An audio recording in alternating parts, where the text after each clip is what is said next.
Hi everyone, welcome to Zelda Speedruns. Today we got A Link to the Past NMG League Race.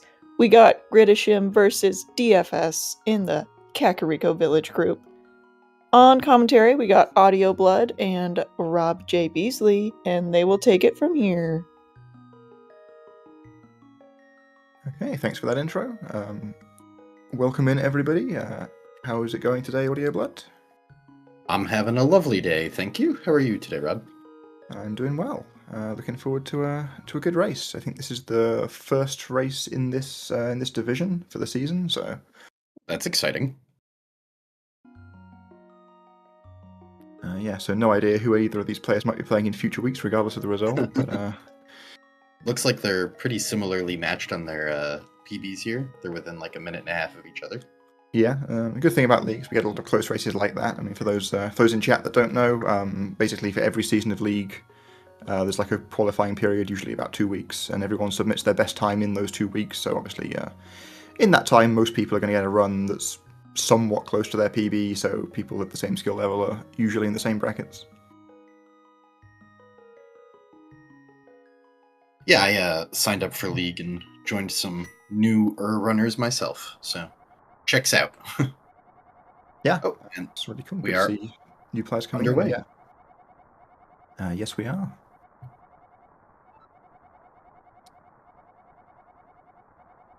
Yeah, going to be mashing through some text to start with, and then we get into Escape, which is not the most complex of splits, but it's just, we got to do your basic movement tech correctly. One thing I've learned starting to run this game is the whole beginning of the game is a lot of text mashing. Mm-hmm. And that Escape is not complicated, but it's easy for it to get hard in a hurry. Yeah, I guess hard might not be the word, but fast. It's hard to do fast. Yeah, that is true. It's I mean, like, because it's the split with the least going on, it's like arguably one of the easier ones to optimize, but that means that people have tried to optimize it really hard, which at that level, then it gets really hard again.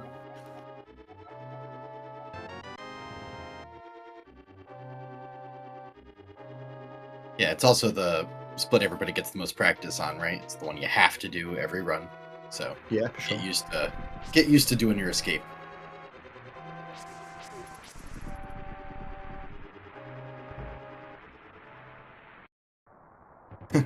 Doomtap in chat making a good point.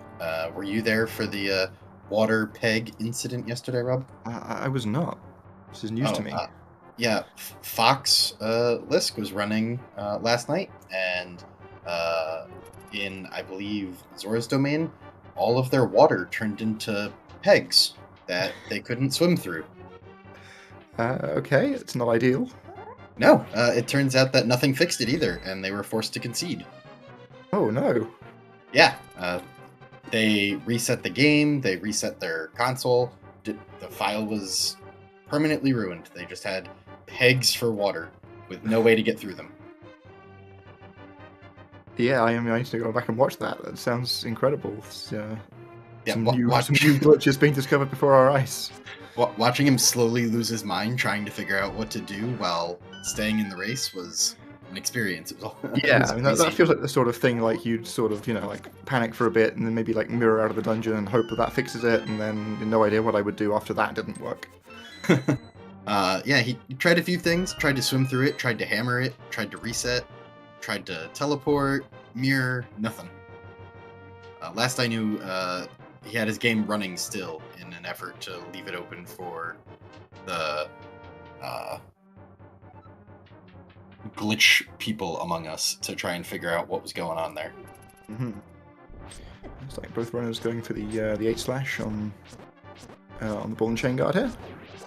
And for anybody that hasn't tried this speedrun before, that is way harder than it looks. I am still way too scared to give that a try. I'm throwing pots. Yeah, I mean, like, the one pot strategy in particular doesn't lose that much time to 8/ anyway, and it's definitely safer. But yeah, like, the sword swings there are more complex than they look, because you just aren't mashing the B button as hard as you can. You need to sort of time it. Honestly, that's one of the hardest things to learn about this game in general, is so much of the game is about timing your presses, not just like mashing. You can't mash arrows on Armos, you can't mash swords on basically anything. Yeah, for sure. There's like a lot of fights like that. Several bosses. Yeah, as you said, Armos, Lambos as well. You need to be a little bit more clever with your arrows. The cold stare fight's about timing fire rod shots.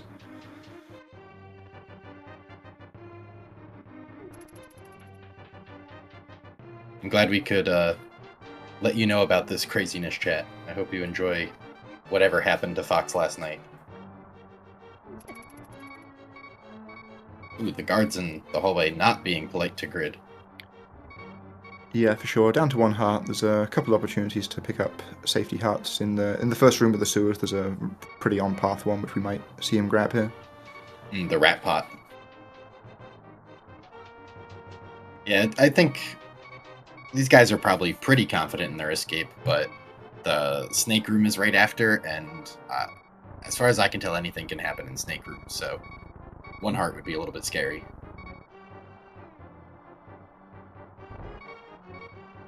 Okay, so we're seeing it there on DFS's side first, but we'll see if Grid grabs it too. Yeah. Yeah, very understandable.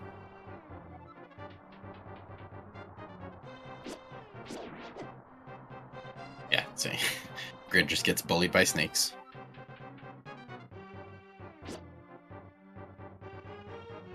Now, out of curiosity, is it faster to sword slash these guys in front of you or boomerang them? Because I see both runners doing like a mix of the two.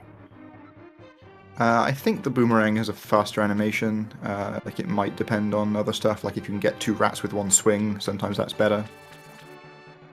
That makes sense. Oh, DFS just has every rat in the corner here. Oh no. And Grid got nice polite rats. I'm not sure. It's pretty rare to see the triple Northwest rat. Rats are just having a party, and DFS was invited.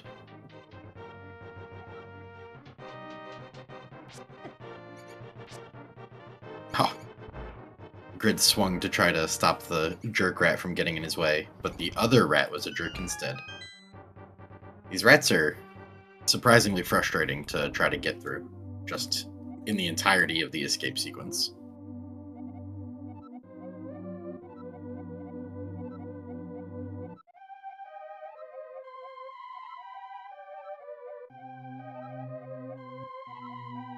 Yeah, do have pointing out in chat there as well. Yeah, that if you stun an enemy with the boomerang, then future boomerangs will bounce off that enemy, so that can matter as well.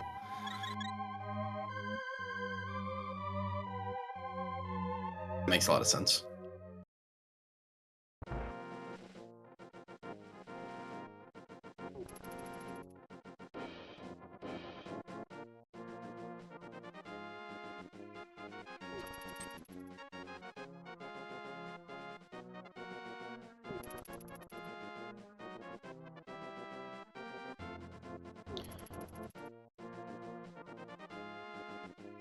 So both runners on their way to Eastern Palace here. See how bothered they get by enemy RNG on the overworld. That first Octorok had to be killed on DFS's side, but otherwise clear.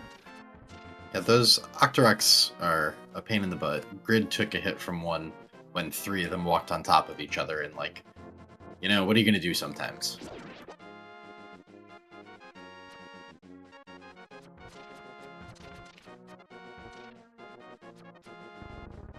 DFS got bullied by the one right outside of Eastern Palace. Those Octorok movements are just so all over the place, it's really hard to like feel confident that you're going to get past them every time.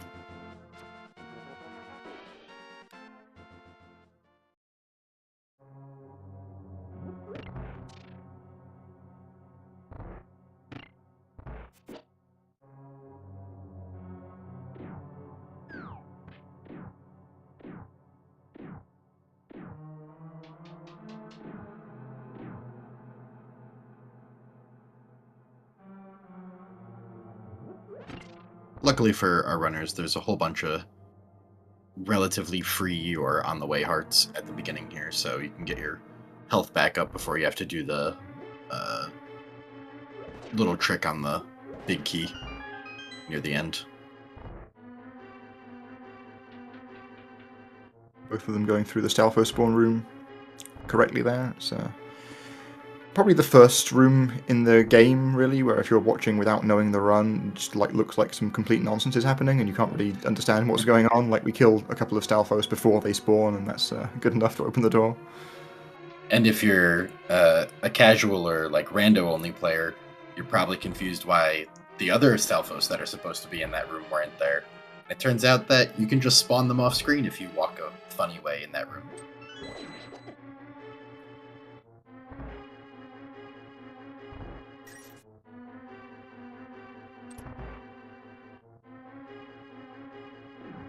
Race still extremely close. Runners are within like a second of each other, heading towards the Eastern Palace Big Key, so that's cool. I like to see how long they can stay together.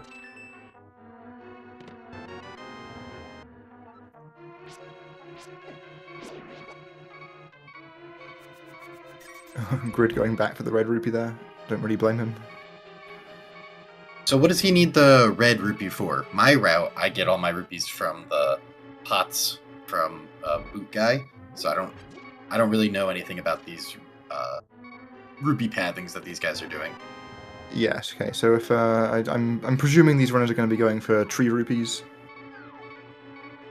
So a kind of weird mechanic in the game allows you to get some rupees from pulling some trees under certain circumstances. I guess I'll explain exactly how at the time it's happening, but yeah, so with that, you you get exactly 100 plus the 5 you get for free in Aghanim's Tower, so you need to find 5 rupees additionally from somewhere to pay for Kiki. And then additional rupees you get can allow you to skip some tree rupees, which can be faster, just saving a few frames to maybe a second on movement.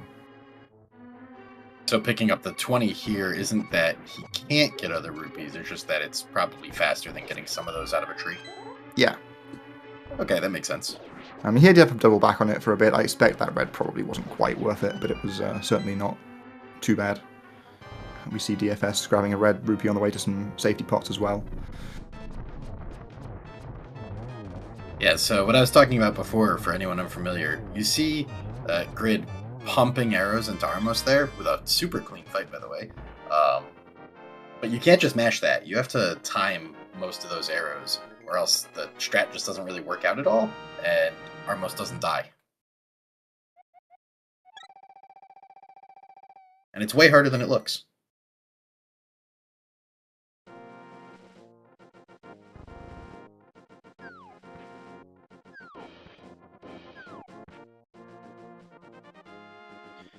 Right, so Grid comes out of Eastern first. Going to be grabbing the boots here from Sahasrahla. As I often say, the speedrun truly begins now. Honestly, it's super fun to dash around everywhere with the boots here. I really like the boot mechanic, everything involved with it in the run. Yeah, agreed. And just also the fact that you have to then do less pumping because you're dashing most of the places is real nice on the wrists.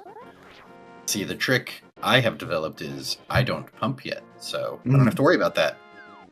That certainly helps.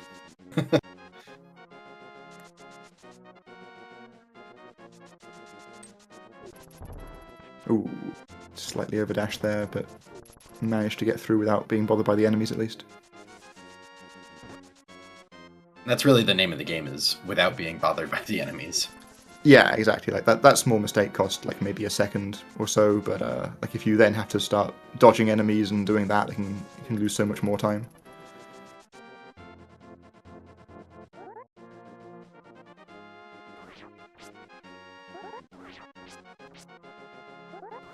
Grid taking a few attempts there at the unholy spin speed. I think it's just not worth going for that if you miss it the first try.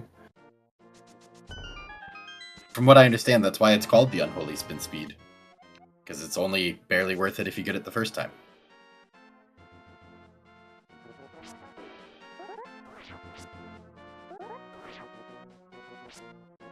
Okay, just dash now, please. Okay. Like these spin speeds are not saving you enough time to be standing there with your sword out to go for it again. I get it though, when you're doing a run and you start doing something, you're just like, you know what? I've committed to my strategy, I want to get my strategy done. And sometimes that's what happens. Yeah, Fox saying in chat there as well that the spin speed out of the library doesn't save that much more time, and no one's calling that unholy. But I think also part of the reason is the like the way you have to set up the spin speed towards the library. Like you're not like going up or down that staircase. You have to move into it slightly awkwardly, and it's easy to not set it up right. Whereas at least with the steps on the way out, you're just doing like a normal spin speed, right?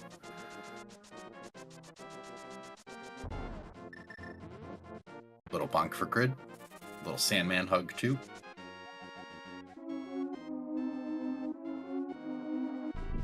Fun fact, everybody, you can skip the book cutscene.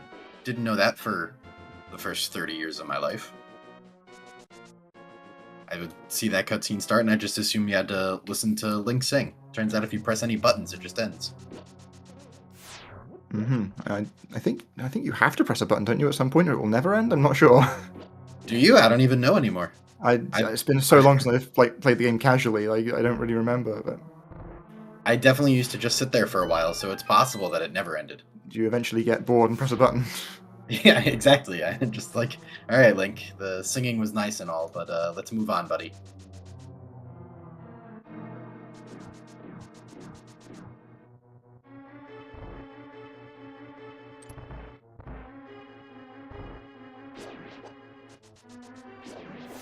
Grid a little slow on the dash there. Yeah, that can be a problem if the enemy moves downwards.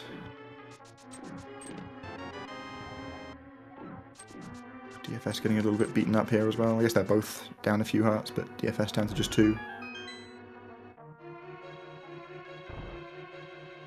Good news is that landmos aren't, while they are frustrating, they're not particularly dangerous enemy for the most part, so between the couple hearts right in front of the door and that, our runners will probably be okay.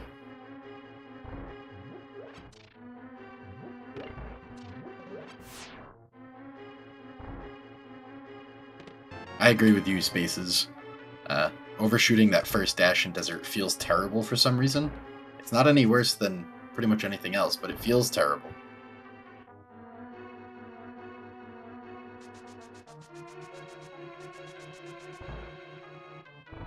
Yeah, the dash I hate at the start of Desert is the one like after the like the first, I can't remember what the pit monster was called, but just after that, if you dash up too high, you sort of end up in the door and You want can't a turn little around robot properly. there, Rob, and we missed what you said. Oh, I was just saying the dash I don't like in the front of Desert is the one after like the sort of the sand monster, the first one of those. Like if you dash up too high, you end up in the door and you can't turn around properly.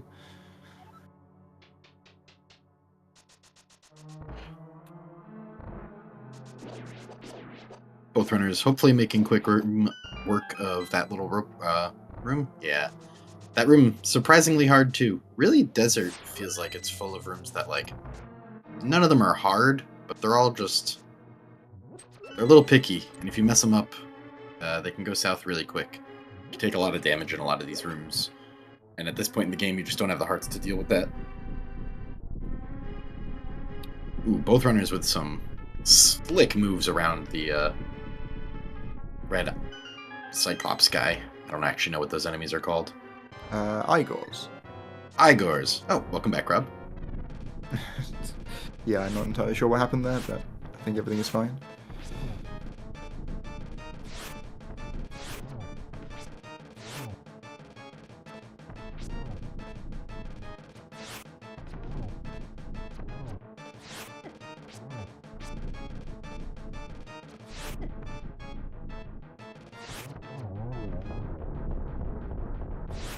Pretty good Lambo fight there from DFS. Yeah, it was nice and quick. Lanmo's really setting the stage for how annoying the Light World bosses can be. Lanmo's and Moldorm, both you can just lose like way more time than you would ever think trying to fight those guys.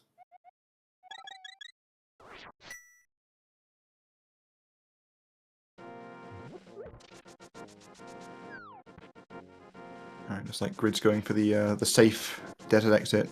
DFS went for Sandman Dash and got hit.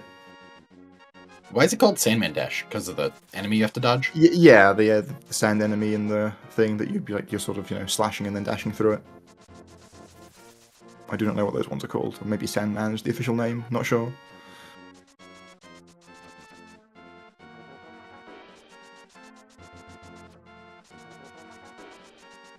Geldman, apparently. Sounds fake. Yeah, I don't believe either of them.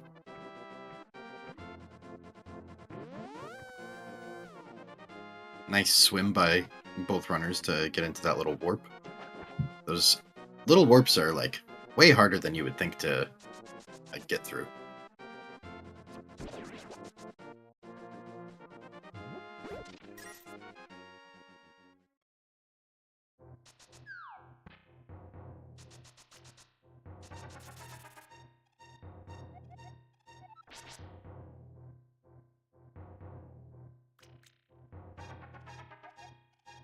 Alright, do you think either of our runners can make it through Death Mountain without getting hit?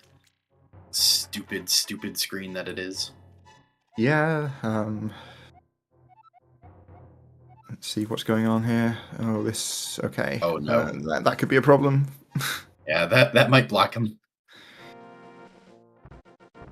I actually died on this screen yesterday, trying to... Oh, okay, there's my a bit of shopping. gap. Alright, that was close. A little bit concerned about the boulders on grid side here during this cutscene. Okay, they got out of the way. Yeah, for those who don't know, the boulders can just bounce into you and hit you during the cutscene. There's nothing you can do about it. Right, Grid gave up on the spin speed eventually there.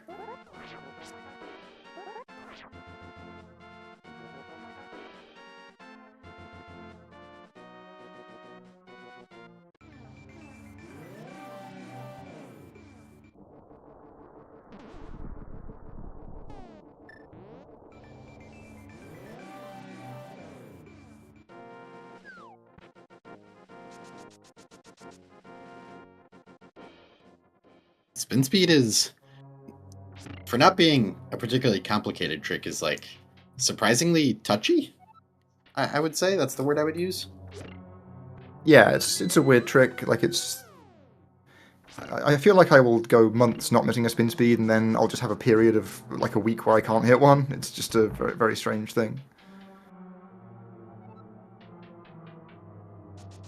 Good news, both players have some time to relax and do nothing for a bit in this room. Oh, looks like Grid is keeping a little more exciting than that. Does this actually save time? No, the only one that, like, they all spawn at a set time. The only one that you can save time is by, like, destroying the last one faster, because that's the one that actually triggers the door to open. That's the one I and a lot of other people throw a pot at to finish the Yeah. real quick. I guess this is more fun than sitting in the bottom of the room doing nothing for 45 seconds. Can you? Okay, I was going to say, could you just do a dash through that one? That's kind of a neat little strat.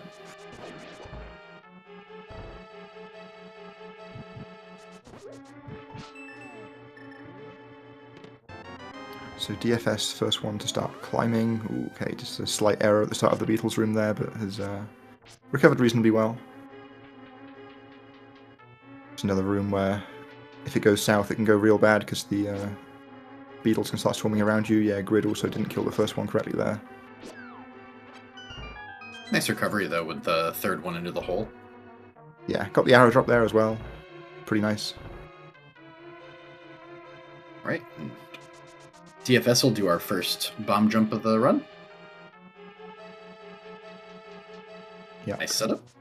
Looked Yeah, good. see him going for the spin setup there. It's probably the thing that most runs do.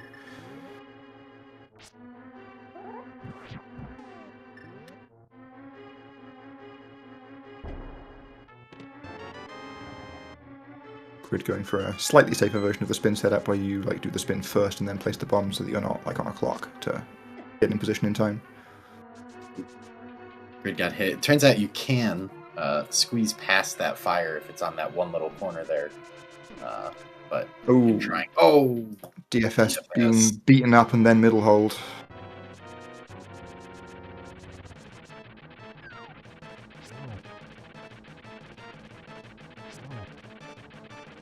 It's a pretty welcome heart drop there. yeah.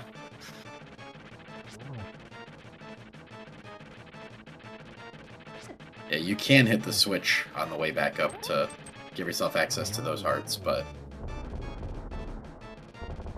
looks like we're just going at it a second time.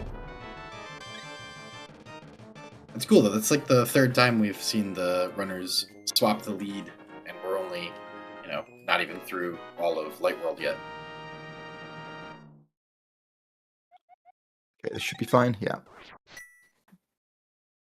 A little scary to play through, but works out.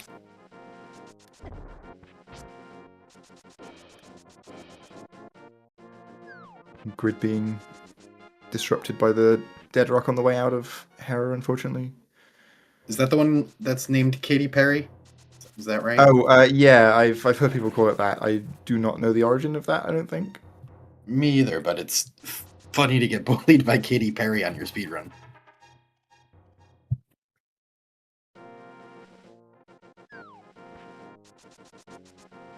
Kissed a squirrel and I liked it. Yeah, right. Sure. Okay. Sure. Yeah, of course.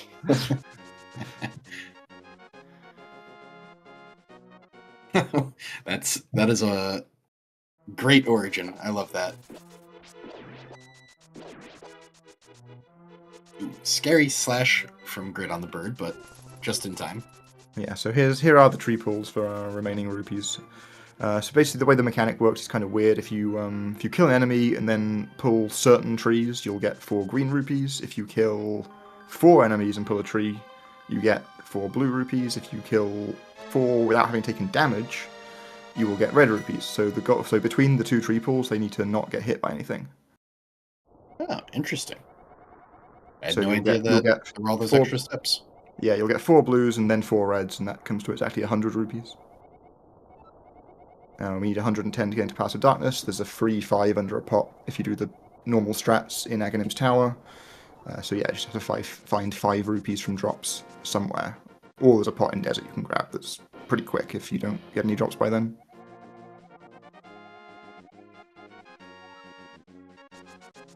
And for the casuals among us, you could just pick up pots in the little broken wall room behind where you get your boots. Yeah, that's for sure the pretty common strat. I was going to say for beginners, but even for some reasonably good players, it's still a thing that you will see. Yeah, Grid got a bit too aggressive with skipping rupees there to go back for that last red one. It's like both runners are going to pick up the mushroom here. I don't know if either of these two go for powder or if they're just grabbing the mushroom in order to do fake powder later in the run. Looks like, unfortunately, we have both lost yeah. our beams prior to Aga Tower. Yeah, and DFS took the hit there between the tree pools, so didn't get the red rupees. So there's a couple of things you can do now. You can either do a slightly different route here to kill some enemies and get a tree pool by the castle, or you can just mirror and get the rupees you were talking about on the way to Palace of Darkness. Oh, do you just mirror back to Light World, grab them, and then slide it in Yeah, the pod? like on your way to pod, you just yeah. That makes sense. Looks like DFS is going for some more kills though, and then we can pull that tree. You probably want the other one as well. He's in a position now where he's got to find 4. Yeah, I mean, again, we'll get 5 for free. There's other things you can do for those other 5. There's like none of them are going to be as quick as grabbing the other red right there, which you should have done. But there's a tree you can bonk on the screen south of Palace of Darkness that has a 5 in it. Looks like Grid is not setting up the prize pack. He spun those guys instead of spinning them or dashing through them. Ooh, unfortunate bonk for Grid, so now everybody's angry at him in this room. Yeah, this is definitely another room that can go that can it's very rare for this room to go slightly wrong. Like it either goes fine or it goes terribly.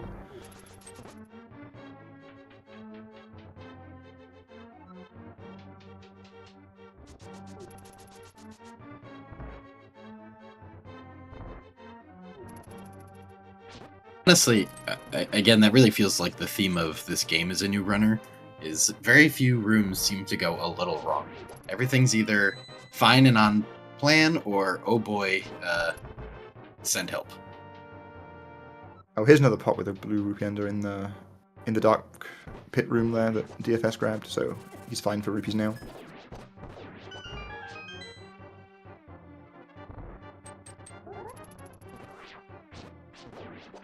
DFS being tricked into killing every enemy in that room.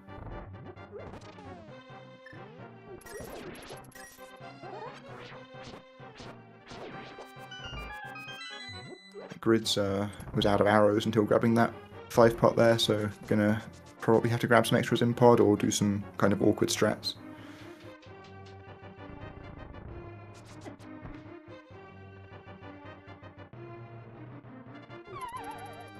Ooh.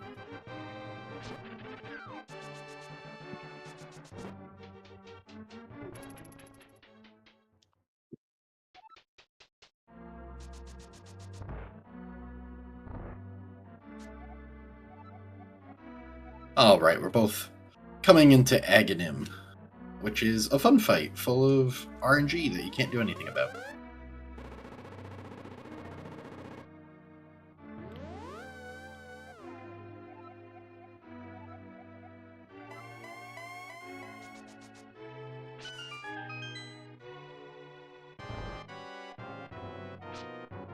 Alright, so yeah, Grid first into the Aghanim fight here. Let's see if, let's hope that the run doesn't get, or the race doesn't get ruined by RNG.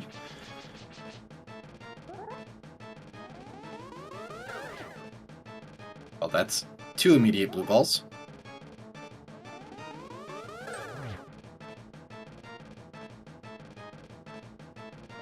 It's fun to see how everyone chooses to waste all the downtime you have in the Aga 1 fight. Throw the boomerang, do some spins, pull on walls. Yeah, looks like both of them got 2 blue balls during the first set. Oh, that's a 3rd one for Grids, who's guaranteed the 2nd lightning now. And a 3rd one for DFS. Looks like, is that... Okay, DFS still needs to win another flip here. And has, so I think that's 3 for them both. Yep, that's 3 for both. We should see a DFS kill on the first one. Cool, so that's it's nice to see the exact same blue ball count. Can't blame RNG for a loss now. Yeah. And 3 is the average anyways, so like you don't feel bad about your like overall run either. Getting like a 6 blue ball, even if you're just running, not racing, just feels bad because, you know, you're 30 seconds or what, 18 seconds behind for having a few extra blue balls, and just feels terrible, even if it's like not really the end of the world.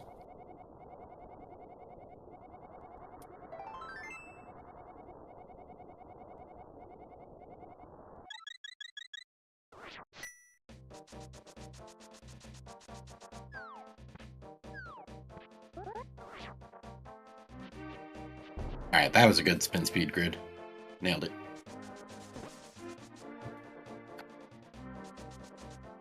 Yeah, so on this next screen for Grid here, it's the, I think that first tree there, or possibly the second one, is the one that has a 5 rupee in it if you need it. Okay. Trying to work out how I do the screen. I think it's the second one, actually. Trying to run it through in your head without actually being in the game. Yeah, like trying to work out, because I think you bonk into the wall. Like, you know, you bonk it from behind and hit the wall, and things are great-ish. Yeah.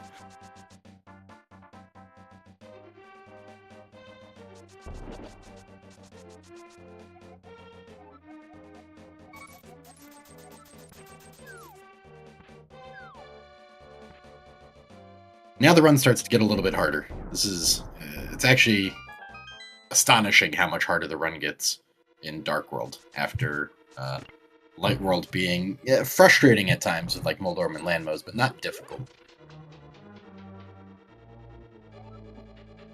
Yeah, for sure. The Dark World is a step up in difficulty. And Palace of Darkness particularly has a few tough bits, like the obviously the hammer jump is a pretty technical trick and almost certainly the most important trick in the run in terms of how much time it saves. I guess Ice Palace bomb jump probably saves more, but I have no idea how long Ice Palace would take without that trick. I don't even know how to do Ice Palace without that trick. Yeah, same. I technically know the backup for hammer jump if that was ever required. But yeah, no idea on Ice Palace.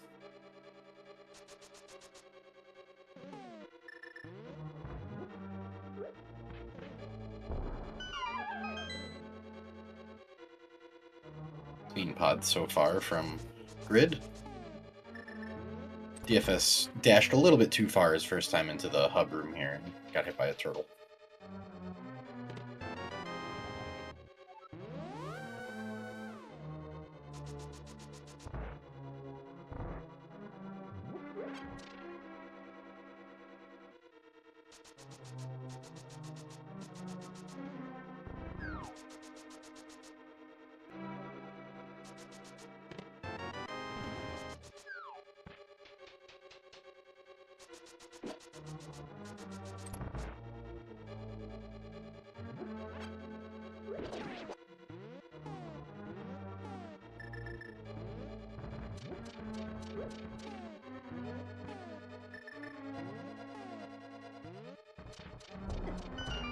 See Grid taking a few extra buffers there, but most importantly, hitting the trick first try, so it's a good chunk of the time save.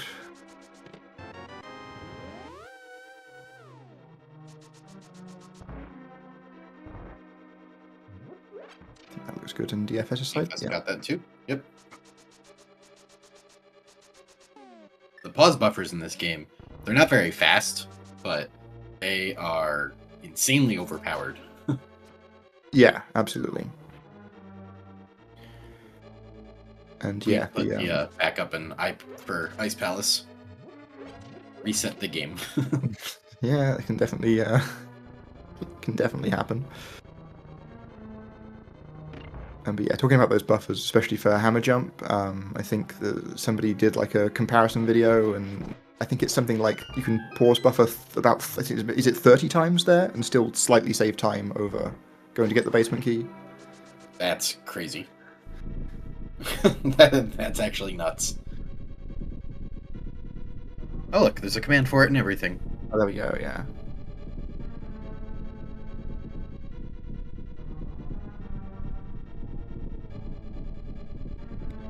People in chat teaching Gamachu things, that's not okay. No one can beat him anyway. Is Gamma a good runner? I don't know that name. Gamma is a randomizer, a champion of all manner of tournaments. Oh, okay. Including beating me in the final of the first edition of the Casual Boots tournament.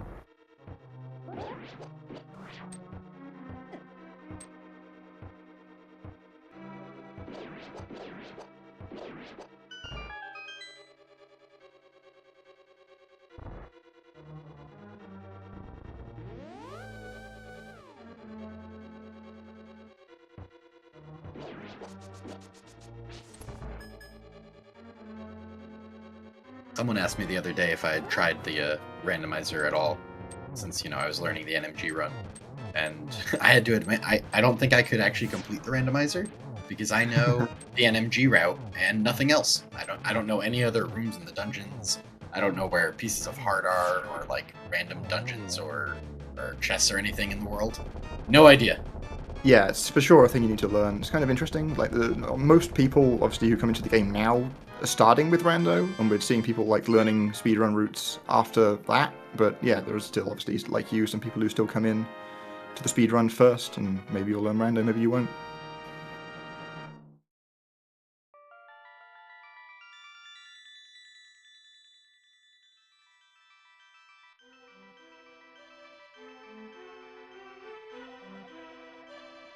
Oh, do you not take damage from the spikes in Helma's room after he's dead?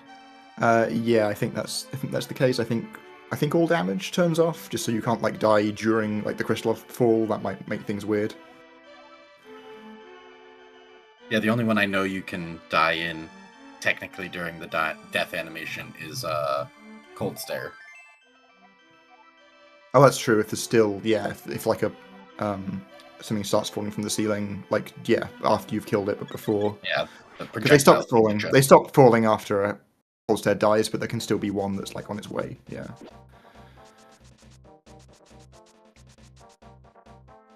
So I think it's just like the hazard damage turns off. 'Cause it's the same reason that like the goop in Vitreous's room stops damaging you after you Oh, kill true. Vitreous. Yeah, it'd be tough to get the piece of heart from the top of the room if it didn't.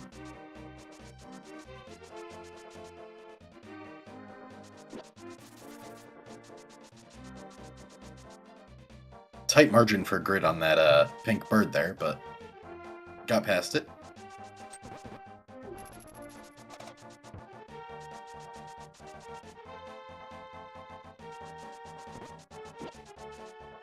That pink bird is terrifying, by the way.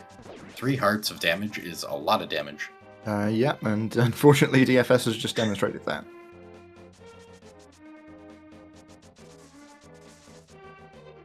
Do you think, are either of these runners at a speed where they're getting any bottles for safety on their way through Thieves Town? I would guess not. Looking at like their PBs, I'm assuming they're not getting bottles in PB attempts. I don't know if they're going to change anything up for like race safety, but I guess we'll learn that soon when we get to the village. True, sometimes getting things for race safety makes sense. I like Spleeby's name, Murderdactyls. That's a great name.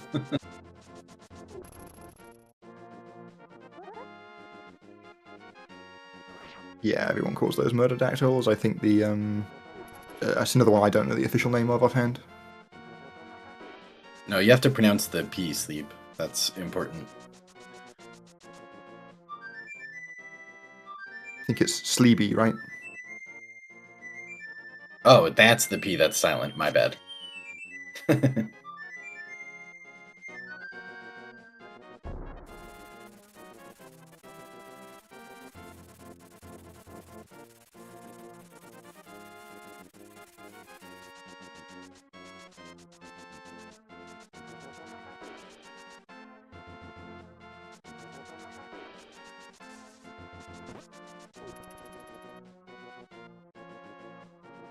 It's another room that's way spookier than it looks. The Three Musketeer room there. Yeah, it's a pretty cool room. I do like it, and like if you if you do your movement nice and clean, you should always get past them. But it can look tight.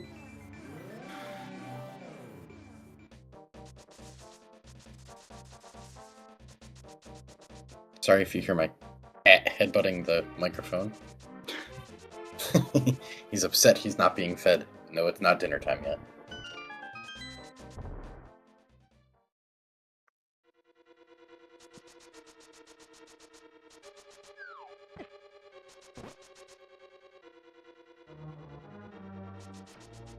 His name is Houdini Baseball. He says hi back.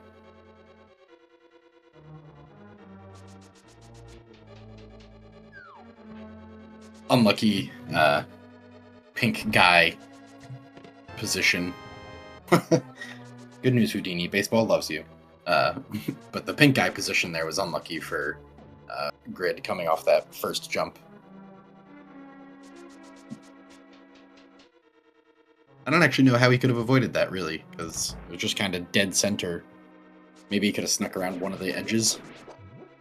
Yeah, you need to either just sort of wait for it to move out the way, but if you do that, it can still sort of come back while you're hopping off. So usually you just, either go to a corner and hope you miss it, or just tank it. Just accept -2 hearts. Yeah, being at full health there is fine. Obviously, the enemies in Thieves Town hit quite hard, but most of the time you can avoid them.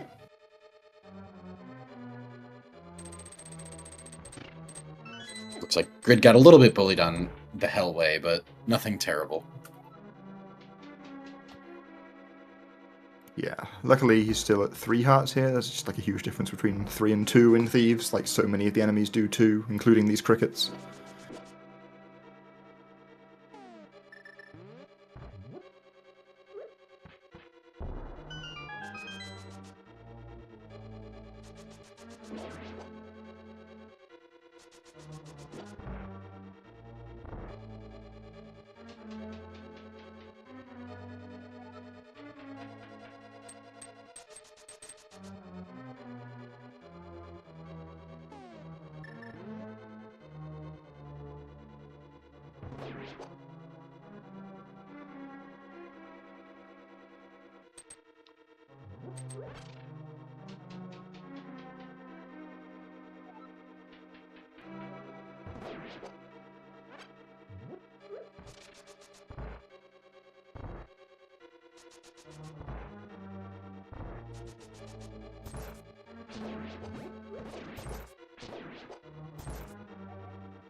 DFS's arrow count is a little low here. I mean, like this is all right. Like there's a pot he'll grab on the way through. That, give him 8, which is enough, but it's not like ideal.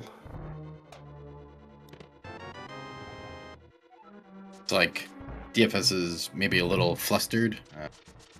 Instead of menuing to hammer there to kill that guy and trying to slash him, because he needs to menu to hammer anyways.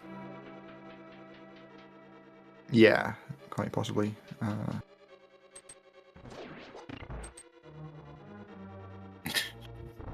Right, so Grid's going to be the first one into the blind fight here. This is a fun fight.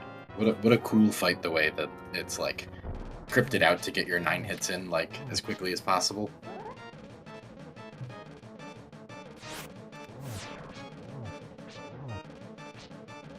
First 6 look good.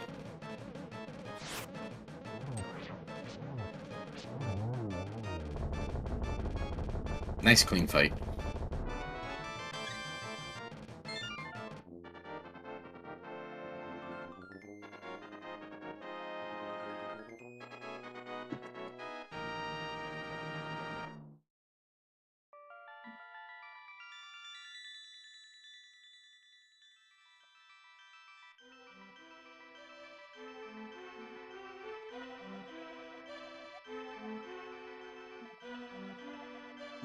Scary, yeah. Oh. Yeah, blind fight coming off the rails gets real scary real fast. Yeah, just fell off script towards the end of the second phase there, and took a hit that put him at 2 hearts, and then you're in 1-hit KO mode to a bunch of stuff. And I mean, the worst thing. Did he spin on one of the hits? Yeah, I think so. I mean, the worst thing I think about the blind death is like it's one of the fastest bosses to get back to, but like you don't get to do the script the second time round. So. Oh, that's true. We saw him boomeranging the heart there, I think, to try and get a heart dupe. Like if you boomerang a heart, you can collect it twice. If he'd gotten to full health, you'd have beams, which makes the fight much easier. But instead, he's just going to wait here for blind to come down to the bottom of the screen.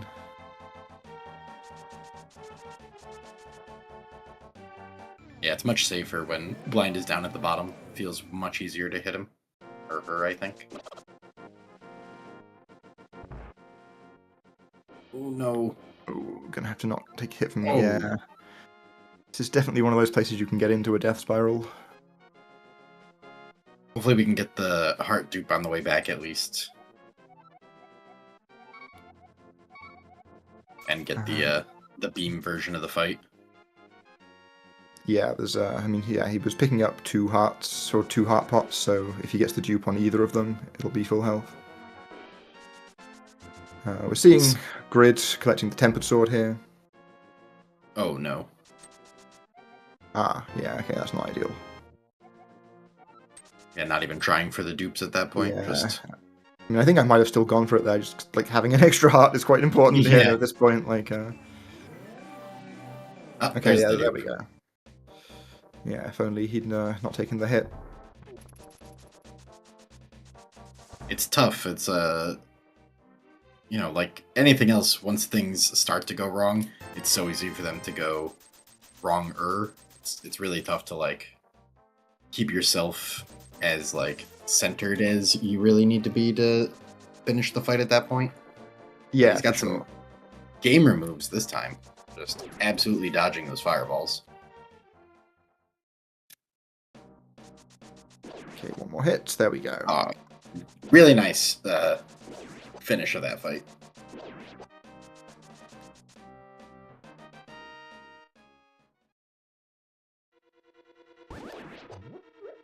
Alright, so Grid now has the Tempered Sword and is into Skull Woods here.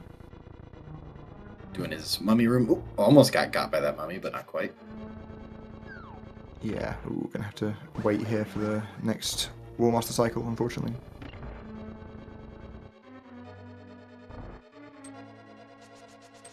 Hitting blind is fair and understandable.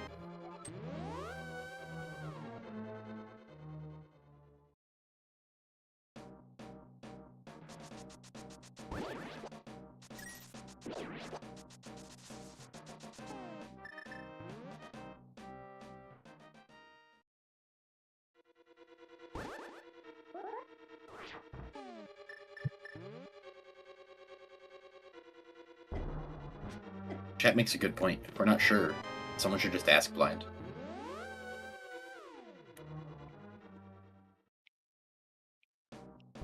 Yeah, I don't blame Grid for just mirroring out there. The two mini Moldorms were in really awkward spots to try and like walk out and bonk across or fall through the pit. Apparently there's 3 strategies to get out of that room that are like relatively similar in time. Oh, Grid just always mirrors? Fair enough. It's the simplest thing to do. Why add another step to your head if you don't really need to? Grid is coming up on one of my favorite rooms in the speedrun, though. Mummy Hellway is, like, insanely fun to me. I don't know why. Oh yeah, this is definitely a cool room.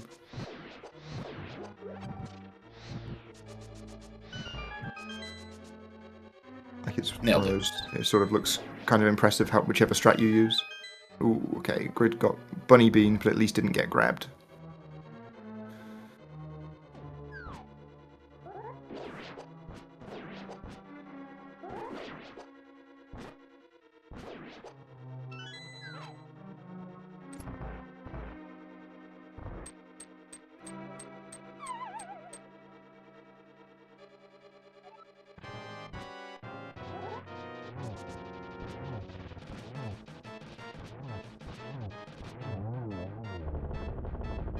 Right, pretty solid muff fight. I think there was one hit, maybe the second hit of the fight that didn't count. Otherwise it would have been a really good fight. It would have been a 0 spike move, I think. It's so hard to make Moth take damage in that fight. But looked really good from Grid for sure. Getting those first 2 hits at the beginning is actually just such a game changer in how hard that it makes that fight.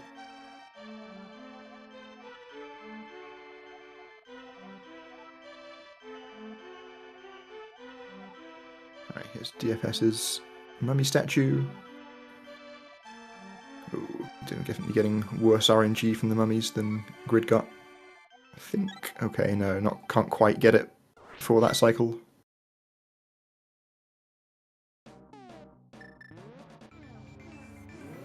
Are you guaranteed one Wallmaster grab and you're trying to beat out the second one? Yeah, I believe that's right.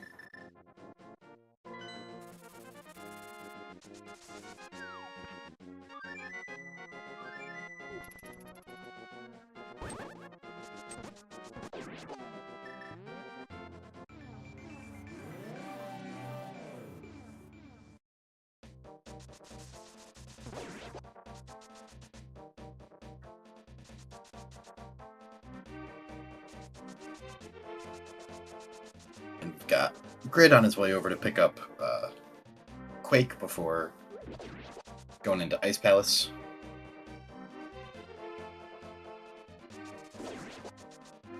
The Ropas on that screen, much trickier than they appear to avoid taking any hits. Yeah, we saw Grid there go for what we call the Louis dash strat there, where you like walk up to the bushes and dash through them to avoid getting lotteried. Slightly slower, but I believe it's 100% safe. I was taught to, if you wait, I mean, it's probably a little bit slower even, I should probably try that out, but if you wait like a second on the Ropa's first jump, you can always dash through them, I guess. It's only during that first jump that he can, like, just get you. Have you gotten lotteries through the wall yet? That's a fun thing to have happen to you for the first time. But you can get clipped through the slope. No, if you get lotteried really badly. Yeah, no, I'm glad that has not happened yet. Yeah, I don't know if it was that enemy specifically, but I think it was somebody being hit by an enemy into a slope, which is actually how we discovered like bomb clipping, which is a technique we use all the time now in glitch speedruns. Just getting bullied by Ropas to learn things. Looks like drunk DFS is gonna game off or die trying. One more hit. I'm scared. Oh. Okay. Nailed it. Very nice, DFS. Very nice. Clench moment for sure, but looked real good.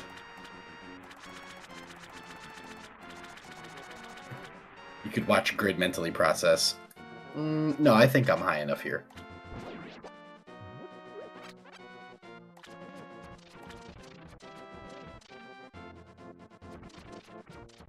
Oh, we're orbiting that whirlpool real good. God, it looks silly watching it, but it is crazy how hard it is to get into that stupid whirlpool.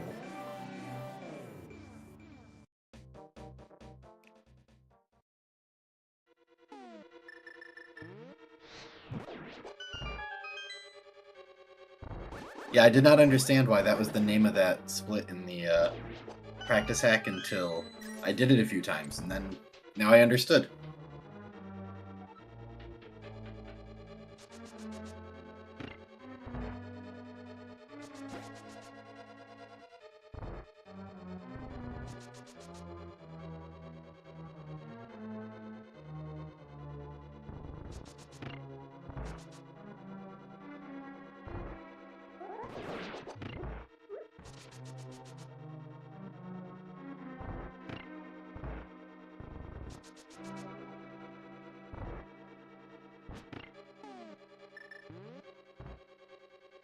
Looks like a 2-bomb strat for Grid.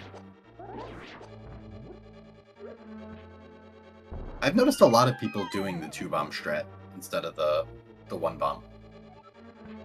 Is it faster than the 1-bomb strat? Yeah, because you haven't got to hit the switch on this screen. Oh, okay, that makes sense. Yeah, like the second bomb is dual blowing up purpose. it's blowing up the floor and also flipping the switch back. Makes sense.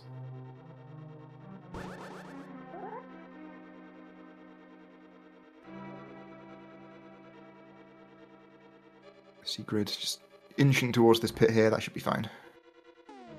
Grid did not want to have to pause buffer that.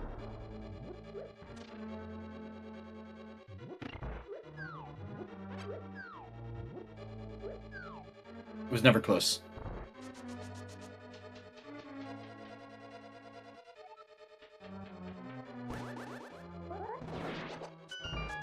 Nice penguins.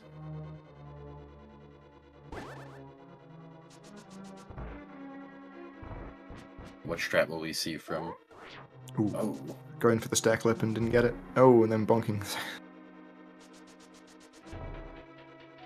those stairs can be shockingly obnoxious to get down. Oh yeah.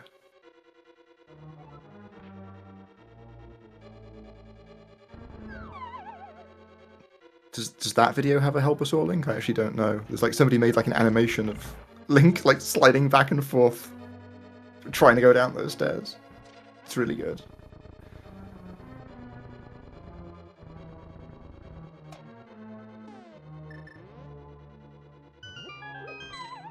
I've spent a surprising amount of time just kind of wiggling in front of that staircase.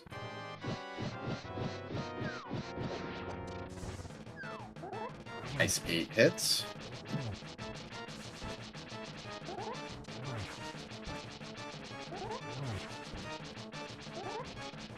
Yeah, unfortunately didn't get the quick kill, but Grid has got enough health here that hopefully we can get through the fight, even with a bit of a party.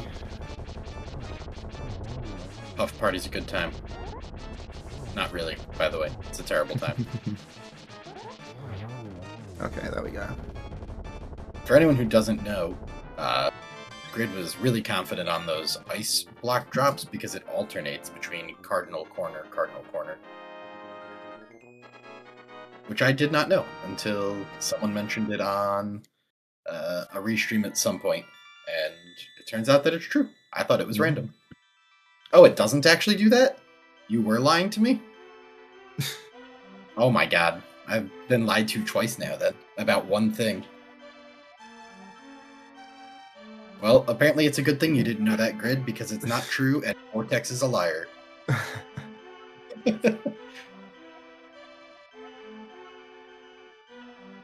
It is true that Helmasaur's fireballs always go clockwise, though. Oh yeah, the order once the first one explodes. Yeah.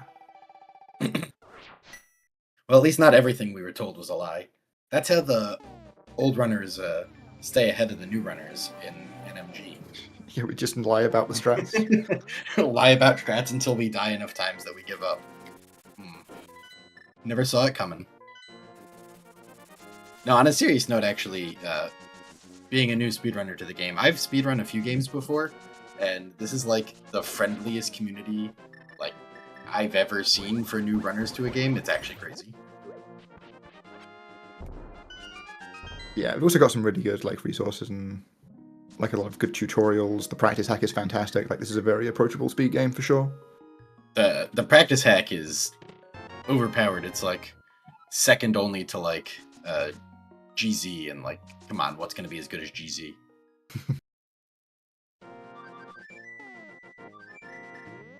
Done a couple games where your practice hack is like some hacked, glitchy save files that you cheat onto your Wii. GZ is the practice hack for Ocarina of Time that has every imaginable thing you could want. Yeah, or those are also answers. I hadn't considered those answers. Yeah, it has an insane number of features. You can like frame advance in it, you can record segments, you can record inputs, you can make as many save states as you want, really. You can set a bunch of different, like any variable you can think of in the game. It's a great practice hack, but that is not taking away from this practice hack at all. This one is also insanely good. Whoever made it, I feel like I know, but I don't know, is a godsend. It's an awesome practice hack for learning the game.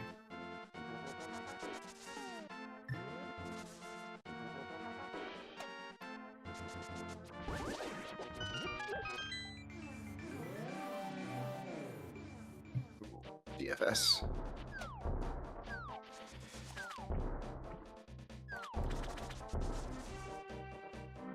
Alright, DFS. So normal procedure in a race here if you died at Cold Stare, because you have no magic, is to just leave and go to Swamp, and then come back with a full tank of magic, because Swamp requires no magic.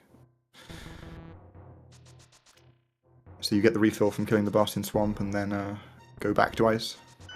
So I'll just do the grab Ether, go do Swamp, and then go back to Ice before, to kill Cold Stare before going to Mire. Yeah.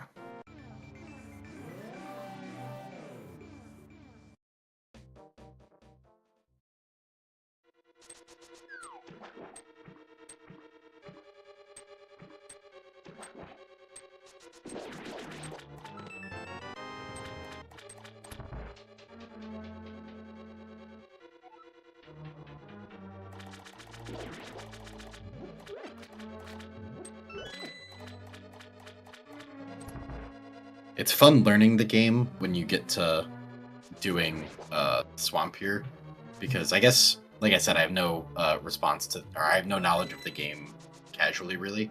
So I didn't know Swamp is supposed to be like the second dungeon you do, and the difficulty drop of doing this after doing Thieves Town and Skullwoods and Ice Palace is crazy. How much easier this dungeon is, because nothing does any damage. You're not like 2 hits from death the entire time. Yeah, absolutely. Like it's yeah,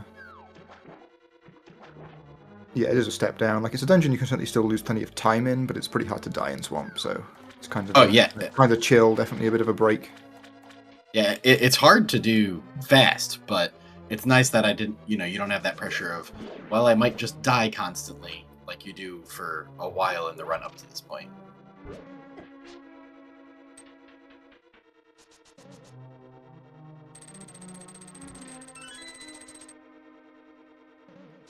And yeah, like the reason we leave Swamp so late is, well, I guess there's two main reasons. One is we want to try and beeline the tempered sword as early as possible, and the second one is that rooting in flippers beforehand is inconvenient. Oh, that makes sense. The flippers routing, especially.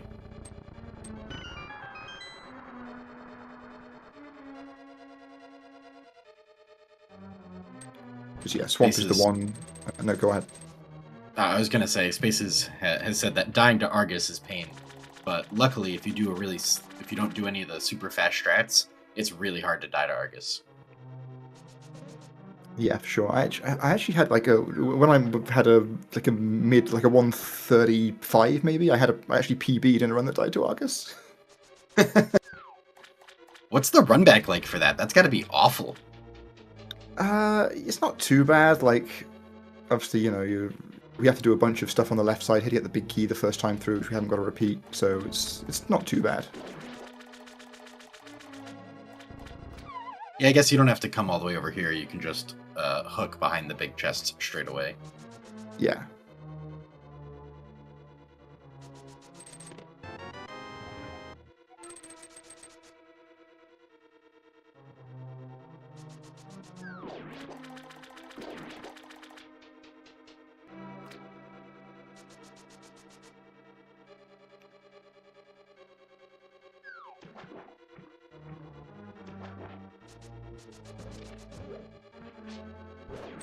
That was a cute hammer dash.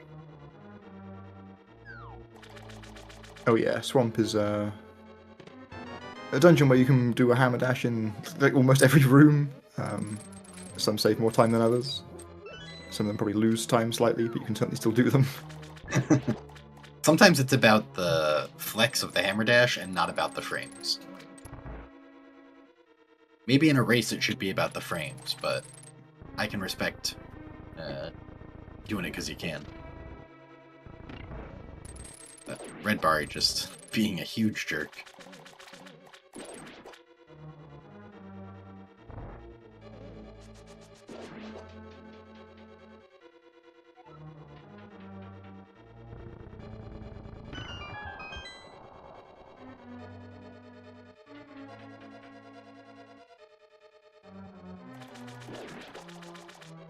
Yeah, you have to have fun while you're running, right? No matter what the game is, race or not, gotta have fun. The person who has taught me the game one-on-one so far, Meowski, makes me do things like I have to dash out of C-shaped house. I don't know why I have to do that, but he told me it's funny, so that's what I do. It's true that the more dashes you do in C-shaped house, the more blessed the run is.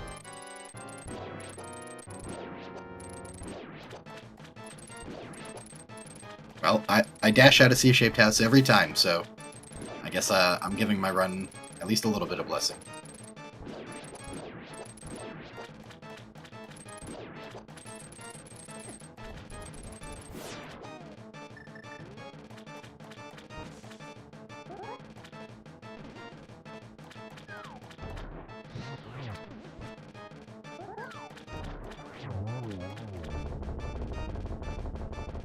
Two cycle from Grid on the Argus fight.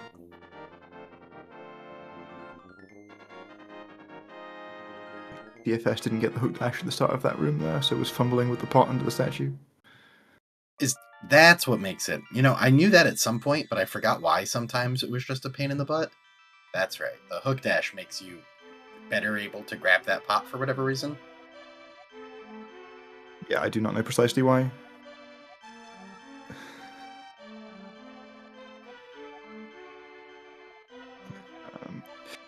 You know what? If you can halve a sea house, then you know, for it, I suppose. The most blessed of all the runs.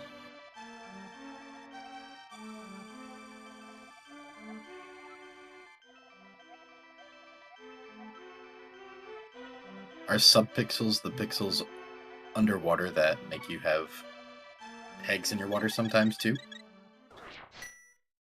Nobody knows. Doom tap with the backup tech there. If you miss the hook dash and hold diag into it, you'll lift it second try. Sweet.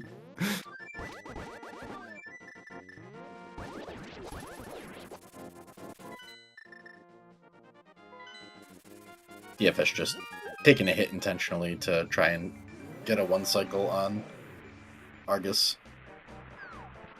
Makes sense. You're not really worried about taking a lot of damage from... looks like the last puff was a little too slow and got the invisible 2nd cycle anyways. Okay, I think DFS just mismenued there. When he went to the bow there, I'm like, is there some sort of sick 1 cycle you can get on phase 2 here with the bow? But I think the answer is no. Is Grid gonna bird toss for money? No bird toss for money. Understandable.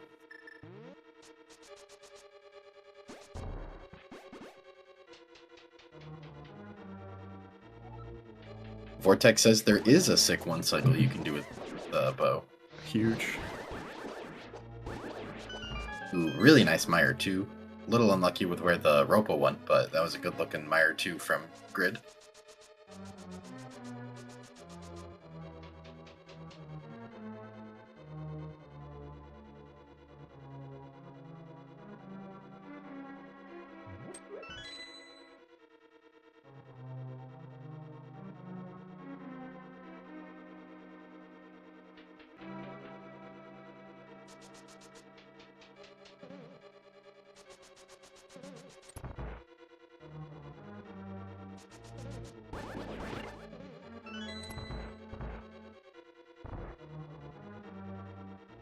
Weird to just admit you're a coward right in the middle of chat, Sliver.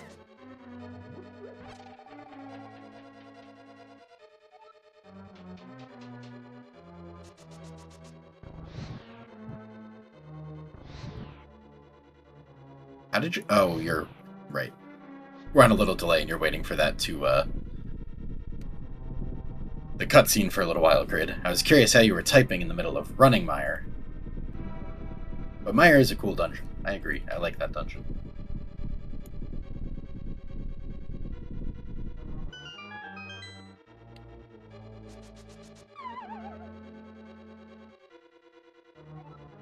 There's a bird toss.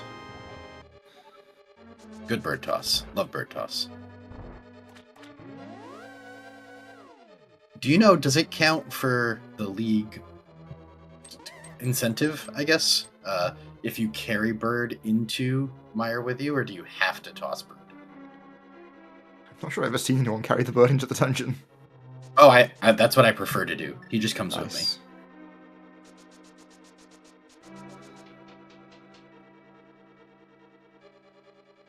Bird carry counts. Good. I'll be carrying bird from now on.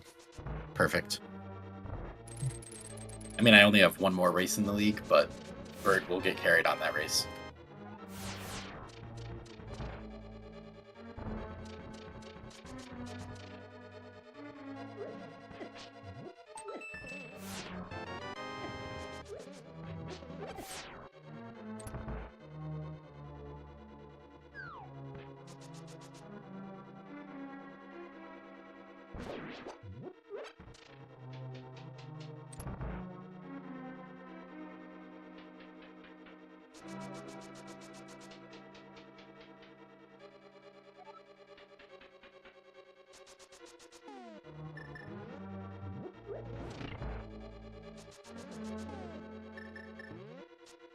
Pretty good start to basement for Grid. Do his little spooky action glitch finish here and be on his way.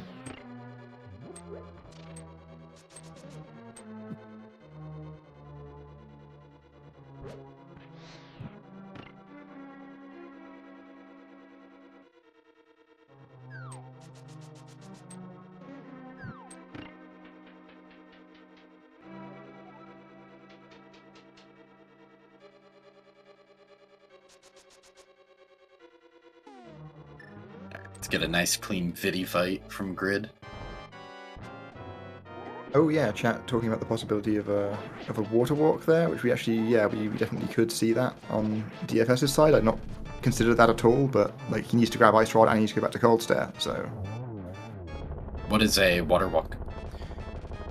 So basically you can just set it up so that you can walk on water. There's a few ways to do it, but you can, if you like dash alongside a pit out of a door, puts you into a state where if you then hop south off a ledge, you will, like into water, you will walk on the water rather than, or either swimming if you have flippers or splashing out if you don't. But yeah, DFS has got a lot of like glitched category experience, so if anyone's like thought to do it and will pull it off, then it's definitely him. Does he have enough magic for 2 fire rod shots and a cane here? Doubtful. Maybe he just does. Yeah, he might have exactly enough actually, because you usually I'm trying to think, if he's only wasted 1 shot, then he should be fine. He got hit by the anti-fairy. Okay, The yeah, row that of kind Warface. of depends how much got drained here. Yeah, that's not enough. Yeah. Sorry, you can just use a bomb. Yeah, Enough he's to get... gotta do it the slow way, but yeah, there we go. He tried to fire the shot and didn't have enough.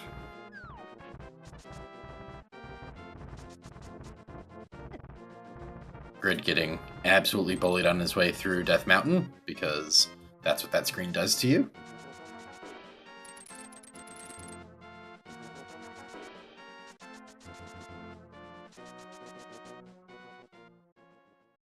You've still, yeah, also got to hit the switch.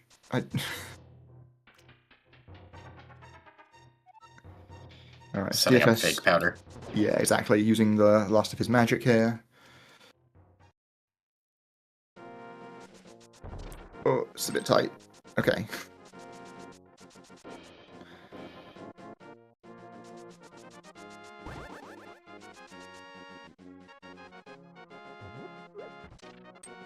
Thought that squirrel was gonna bully Grid for sure. Looked like it was setting itself up. That platform is terrifying to get spin speed on, by the way.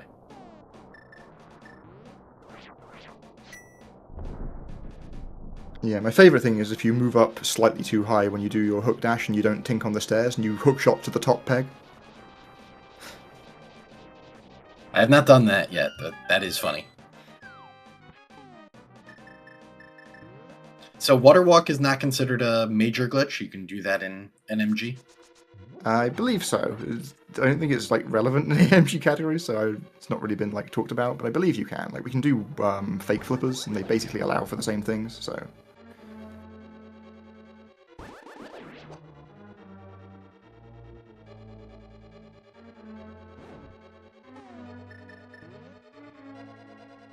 Oh yeah, it is. Oh, it's also in the mirror shield route, right? Yeah. Yeah, I do remember that now. Is mirror shield percent a run I'm just not familiar with? Mirror shield is I mean, it's not one that people really run very often, but it is a category.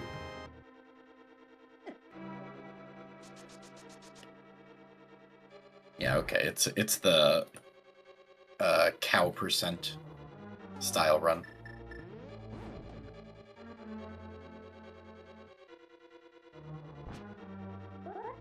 It's kind of a cool category though, because like you're doing a lot of the game on lower health because you're not beating the dungeons. Like you're just grabbing the items you need in them to get the mirror that you'll need to get the mirror shield, and then leaving.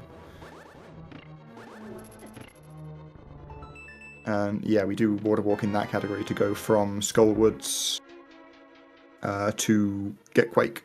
Like we just run across the North Dark World. Oh, okay, sure. Looks like DFS is. Wait, hang on. Is DFS?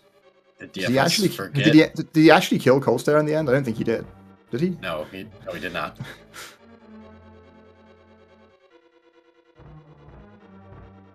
Alright, this is going to be unfortunate then. Well, is it any slower to go do it after Turtle Rock than it is after Ice Palace? Yeah, guess because a lot he'll have to slower go reclimb. Ganon's Tower. He'll have to Yeah. reclimb Death Mountain. Yeah. That makes sense.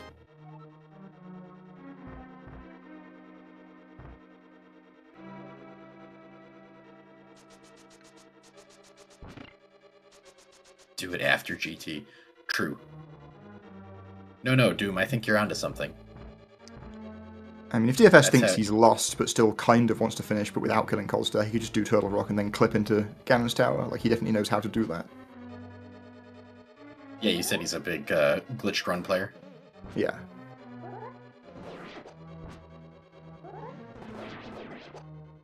Oh, That was an unfortunate bounce off the pokey from Grid.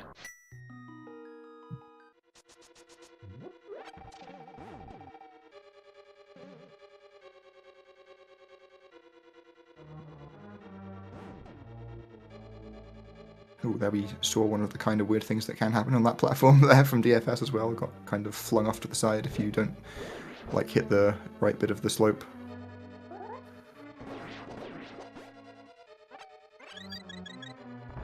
He got the fairy drop at least. That's nice on the way back Yeah. through.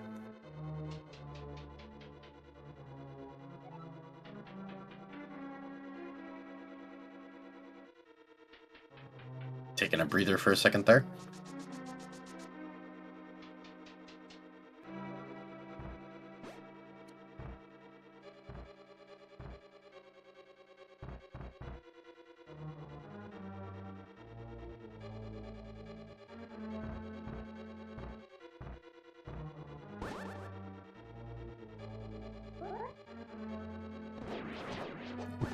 That pokey as well, and alright.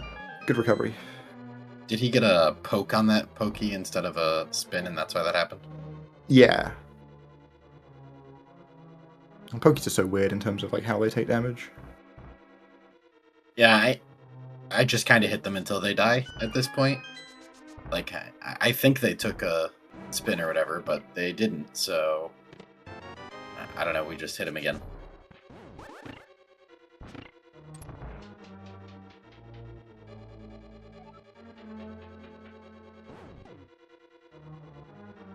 Spaces makes a good argument in terms of flavor. Pokies should be killed by a poke.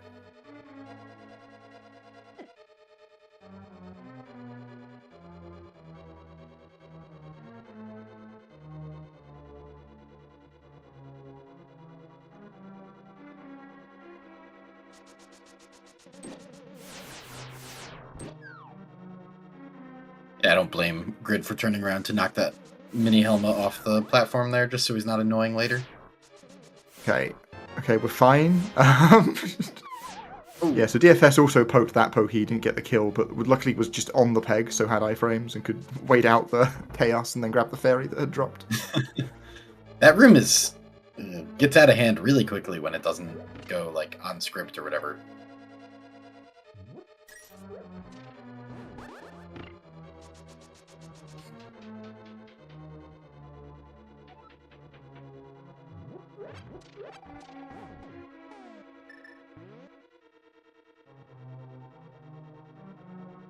Menuing to Ice Rod. Early, it feels like? I usually do it there so that I can judge my dash distance, but I guess if you're just like confident in your dashing, then that's less necessary. Yeah, I think a lot of people, like myself included, do the menu at the top of the room there in the boss room, but some people just like don't like to disrupt their rhythm in the boss fight and just, you know, kind of be on the right item beforehand and do the same thing every time. Very understandable. Missed the double spin, so we gotta clean up Trinix. Oh, nice and easy though.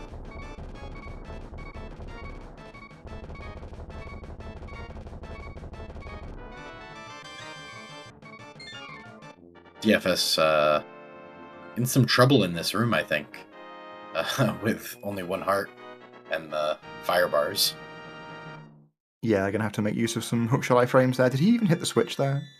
He, I'm genuinely not sure if he stepped on it or not. I don't think he... Yeah. He's resetting the room. There we go. So now the fire bars are going to be all over the place. There we go. First one, no problem. Second one, no problem. Easy.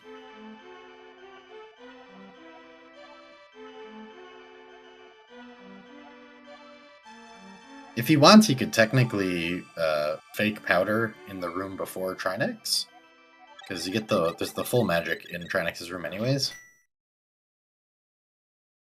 Okay, he's going to take safety door here. Actually, I have no idea what's through that door. Is that just in case you die? Yeah, well, you can mirror there, and there's like you're in a kind of useful part of Lightwell Death Mountain, but yeah, it means if he dies to the boss or before now, he'll respawn at that entrance rather than the main entrance. Seems better.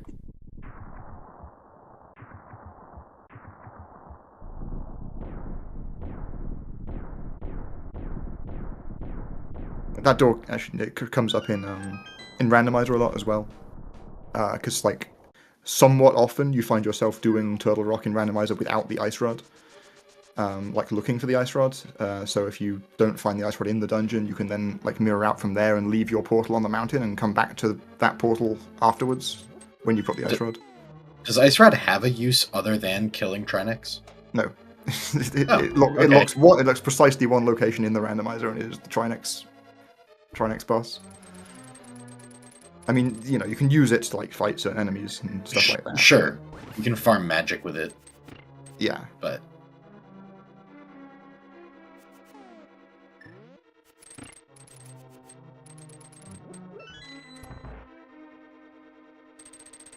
it is funny that it's a whole item, though, that's useful for 1/3 of one boss fight and no other thing.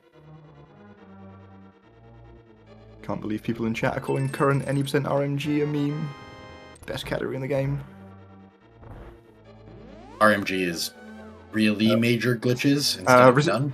It's restricted major glitches, so it's not like anything goes, but it's, you know, comfortably more glitched than NMG. Okay. Like it used to be called like no exploration glitch, door glitches, and wrong warps, I think, before like more tech got found and it just got too clunky to add every single band glitch to the name. Yeah, that's just too many words at some point. Alright, let's see the Ice Armos fight from Grid You're here. gonna have to walk into that thing, Grid. You've not got a choice, it's not gonna move. Oh, does it just stay there forever if it gets trapped? Yeah.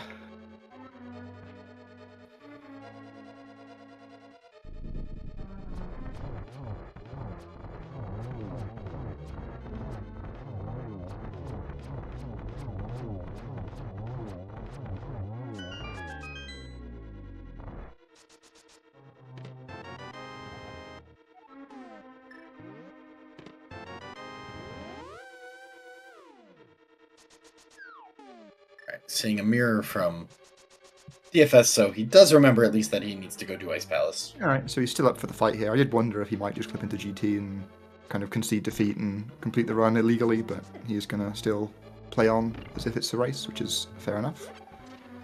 It's certainly not impossible for Grid to die repeatedly in the climb here, and that little walk back to Ice is much quicker than I thought it was. Warp to 8, and then it's just up left one room, basically.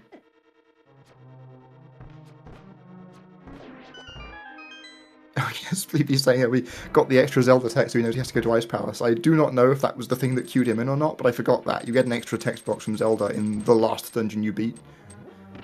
So the text boxes in Turtle Rock would have been slightly quicker there for him. I don't know if he like picked up on that.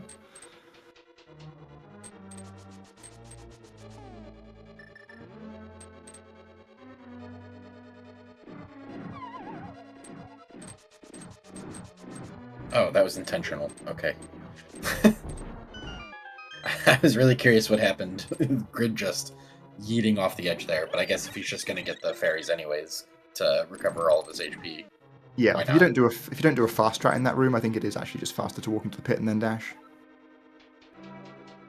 Because you get guaranteed iframes to get you through the whole set of cannonballs. Yeah, it's always enough to get through the whole thing, right?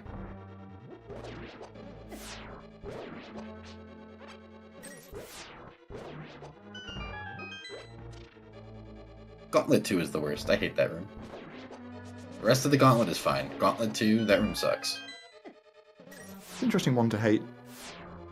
Like it's, I don't know. I just like the fact that you can like get the God RNG and, you know, sometimes both of the guys at the bottom of the screen come together, you just dash down through them and it's great. I just haven't done it enough to have had that be an option. So fair enough.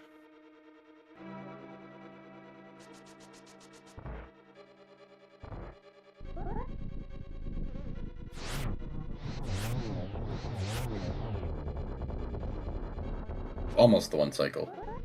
Oh, he doesn't have the magic to one cycle. Oh, He yeah. had 2 cycle. People in chat talking about DFS's magic situation here as well, but I think, like, when you know you've got to go through a Pengator lineup and you're going to get 5 chances of a drop from the magic prize pack, I think it's basically fine to just gamble on that. Is the magic in the room right before Cold Stare not enough to guarantee the max from where he was? I'm actually not quite sure how low he was. Yeah, I didn't notice how low. Guess not.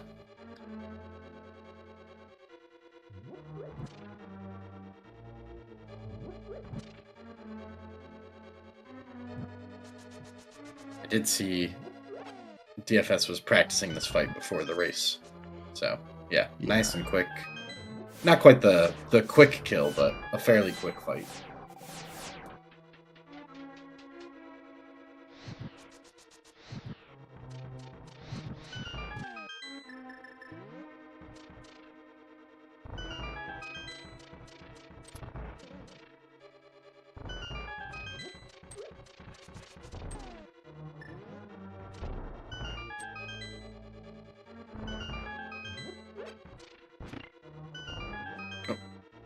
Getting bunnied.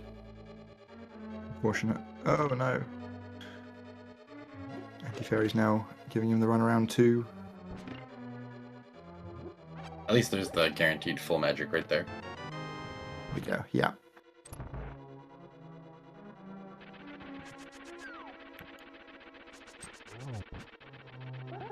So he's on 7 hearts here, which is not too bad. It means you can't take a Ganon hug, but you've got a couple of hits to everything else, so shouldn't be too scary a Ganon fight. DFS now has acquired a full set of crystals. On his way up Death Mountain for the 5th time.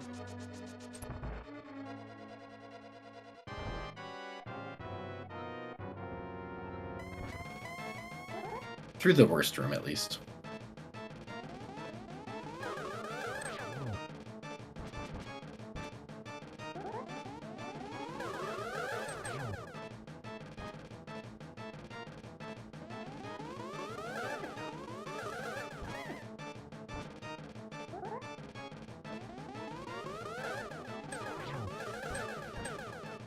Alright, Grid having a bit of a rough time with Aghanim too. And we're 6 cycles so far. Yeah, and we've taken some hits too. We're now into like 1-hit KO mode from the from some of the fire bats, which is not ideal.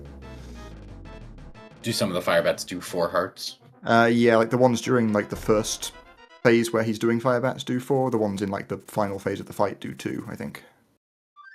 Okay. I pick up red mail, so I'm not sure how that changes damage exactly.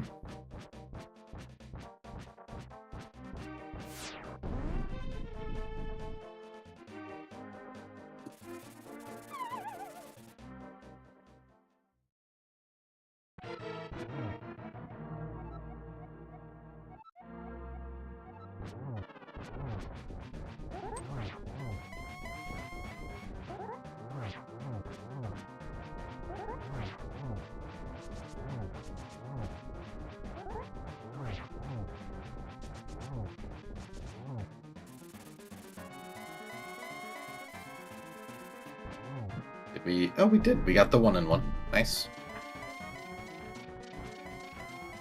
The scariest part of the fight is over, at least.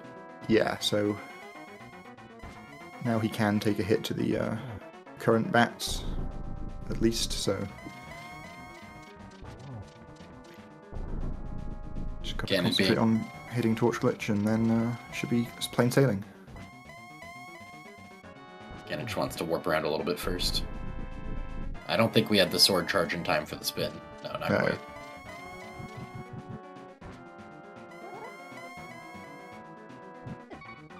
Oh, Oh no.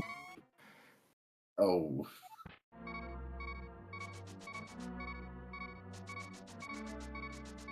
That feels like something that can happen at like any skill level in this game. Yeah, so the tech. I mean, he was so close to Ganon there that it might not be able to react in time anyway. But the tech is if you go neutral on the D-pad, those fire bats can actually not knock you into the pits. Yeah, they knock you opposite of the direction that you're moving, right? Yeah. So if you're not moving, I assume they just don't move you at all. Yeah, I forget exactly how it works, but it's like my understanding is that you can't be knocked into the pits if you just let go of the D-pad. But yeah, he bonks the tree for the fairy, and with the big lead should still be fine for a refight here. I think he missed the trident spin. Yeah.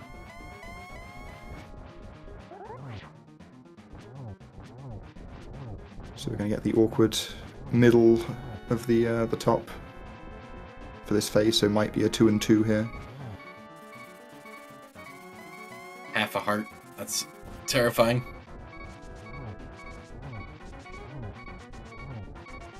Okay, he's gotten his hits in. Now he's just gotta get out of here. Yeah, and we're gonna. Was that the normal bat pattern? I think it was. I didn't know if we'd get rando bats because of the death.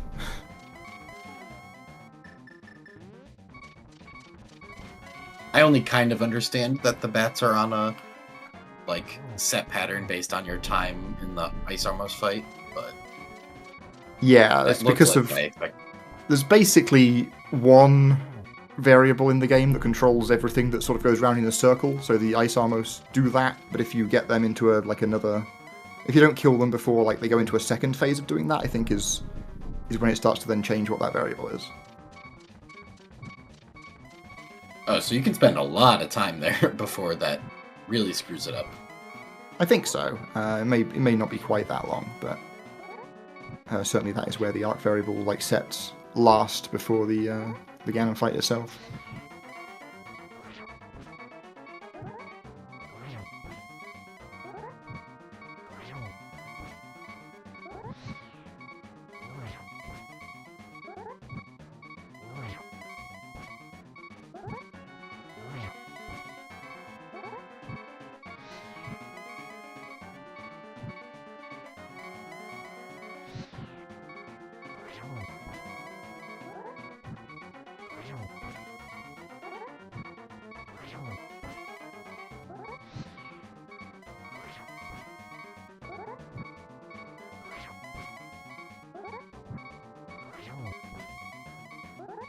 Unfortunate set of Ganon movement there.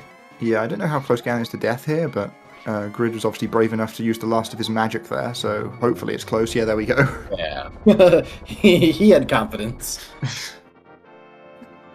GG to Grid. 137. Very respectable time. 0 magic, 0.5 hearts. Just like we drew it up. True. Everything else is a crutch.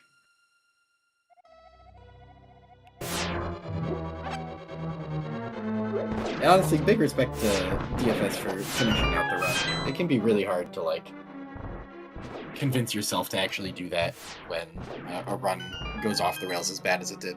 So big props for actually committing to finishing after that. Yeah, for sure. I think it's. I mean, obviously, if a run goes really badly in general, you feel free to reset. But I think people should be finishing runs more often than they are. Getting late game practice in is definitely important, and you can always get some gold still potentially. Yeah, I imagine once you get to the level that these guys are at, where they're right on the verge of that sub 90, it's probably really easy to reset pretty early in the run. Probably don't have a ton of time save in those early runs, so you end up behind, and then it's just whatever, we'll just go again.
That's my favorite part of the entire credits. Your uncle recovers. Okay, good to know, thank you.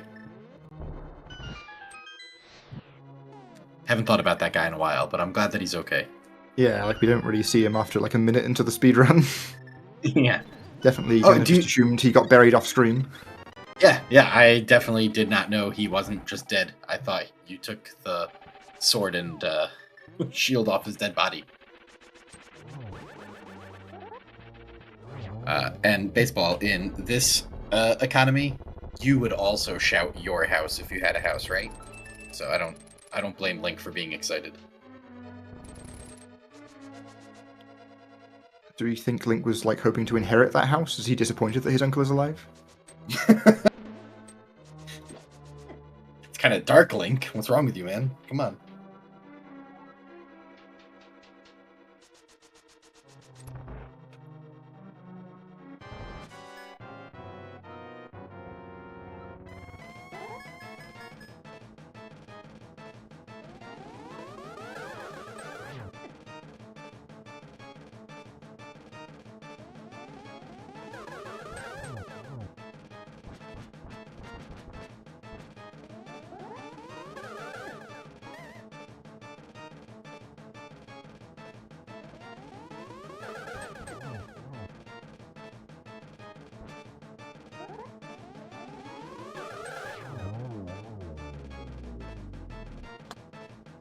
Oh, there we go. Aga2 down. DFS's stream was like lagging slightly on my view, but looked a little weird on my end too.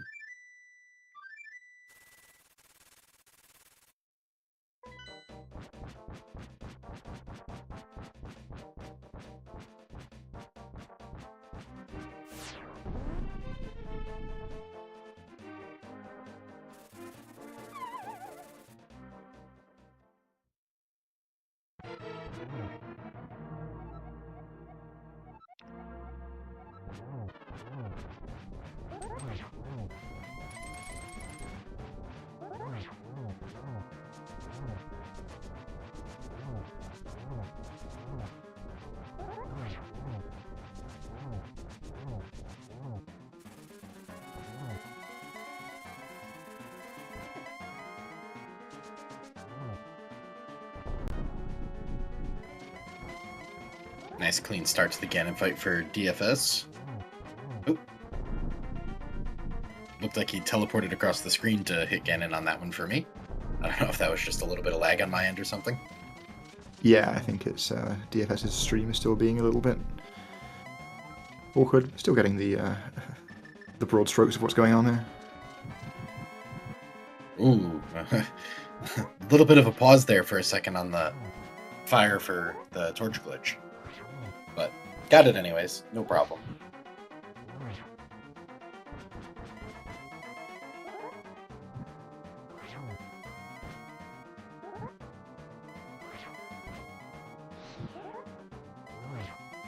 I'll hit the blue Ganon, so only had time for one hit in that cycle.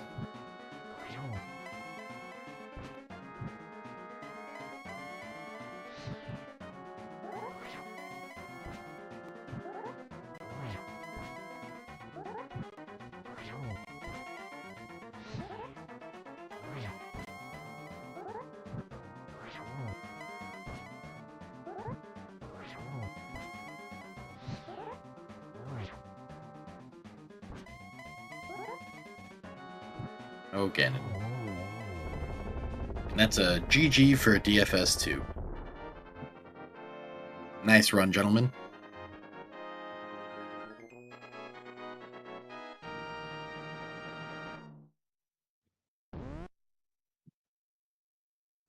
Yeah, there we go. GG's to both runners. Yeah, good to see them both finishing. Yeah, absolutely. Makes it easier when to commentate on when there's actually still a race going on, rather than just talking about one person playing a video game. Yeah, and now he's doing the run. Yeah, not very exciting, but cool to see both runners get it done. And it's really hard for me to read the numbers on the screen, but it looks like was Grid within like 5 minutes of PB? It looks like Grid's Can't Looks like read that number at all. plus. I think his PB was like a 1:31:50 or something. I think it's like 5.5 minutes behind. Well, he's maybe, here now. maybe yeah, Ask maybe Grid can tell us. Hey, hello. Hey, Grid, GG. Congratulations on Thank you.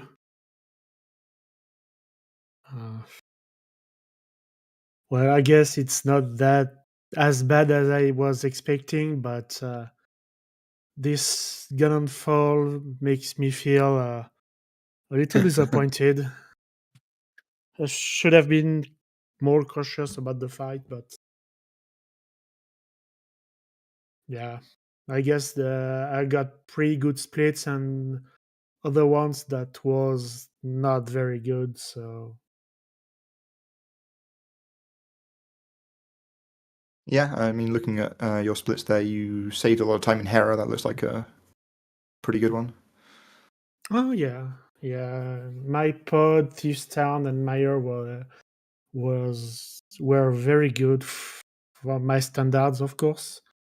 Yeah, you were within like 7 seconds or something, it looks like. 10 seconds on each one of those on your golds. Yeah. So I wasn't, to be honest, I wasn't expecting to be that good at Thieves Town and pod because of the Mariam, but I did pretty well, so I'm okay. You had a nice, clean blind fight. That looked really good. I remember that from your.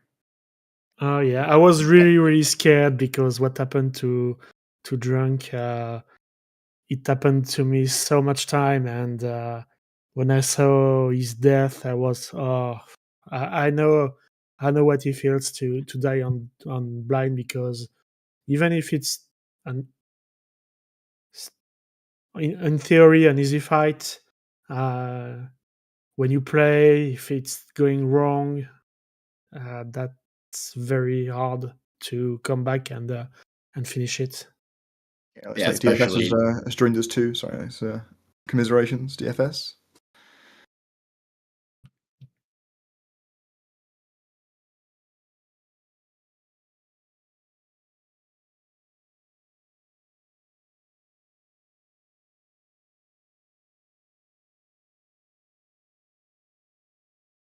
I don't know if he can speak. I don't see him speaking. I don't see his mic queuing up in Discord at the moment. Yeah. But yeah, it's tough when you die to a boss and getting yourself to like make the walk back and redo the fight. It takes a toll on you to have to do that for sure. Oh yeah, definitely it comes from bad to worse, and everything after that you say, I don't want to continue, but I'm in a race and whatever. But at least it's a good it's a good way to do things, and trying to just finish runs, taking the pleasure whatever it is. So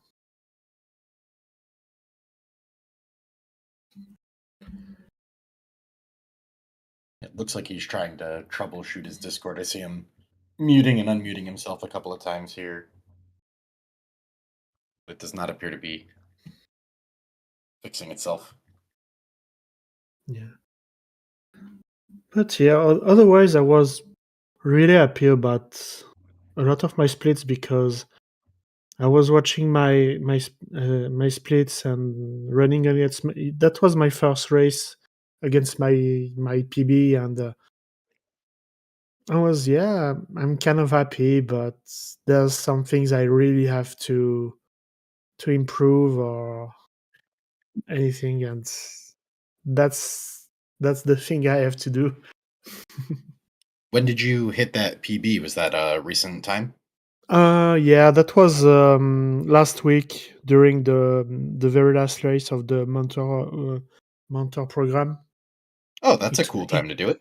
Yeah, that was the last race. It was a live race too, so I was getting greens and everything. And I was, hey, I can PB. Hey, I can PB. And then when I passed Meyer, I was, hey, I will PB if I don't screw up Turtle Rock and GT. So yeah, All right, I think I got my mic working. Oh Hey, yeah, You did. Yay. GG's. Yeah, everything went downhill after that. Like, I got center hold, and I'm like, oh, that's kind of bad, right? And then that death on blind, and then I'm like, okay, I can recover from this. Sword beams make this easy. Couldn't get sword beams. I'm like, all right, I guess just struggle through it. A couple of deaths, and I'm like, Right then and there, I'm like, I just lost this race. But I'll play through just in case, things can happen. So I'm like, I'll just keep pressing on. And then that death to Cold Stare, I'm like, oh, that one was bad. Definitely need to practice that fight a lot more. yeah. I have the feeling for the rates of the time where we are. Those deaths on blind and Corsair are the most punishing deaths in any runs.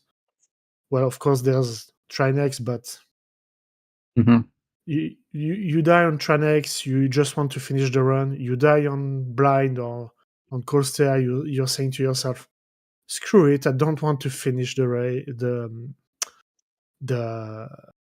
the try or whatever." But there's a Yeah, at lot least of with Trinex, you're close enough to the end that you can just push through the last dungeon. yeah. Yeah, and there's also that safety door there if you feel like my health is a little low, or just don't want to go super risky. Yeah. Yeah, we saw. That's why I did this time, because I was at 1 heart, and I'm like, there's no. Was it I at 1? I don't know. It was low. Yeah, I was think it one, was yeah. 1 heart, and then you fell Yeah. off on Mirror Shield, so it was a perfect decision.